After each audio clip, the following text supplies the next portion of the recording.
My favorite thing is actually my dog, who's part of my family. She is my first puppy ever. We got her in Delaware near Washington, D.C.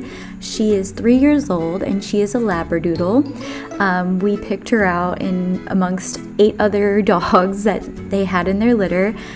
She's a super fun, energetic puppy. She loves playing with other dogs. She loves running around and gets super excited whenever you say, let's go outside.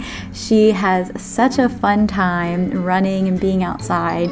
She really is an adventurous dog.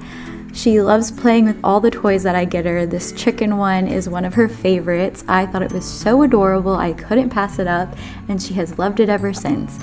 And that is my favorite thing in my family at the moment.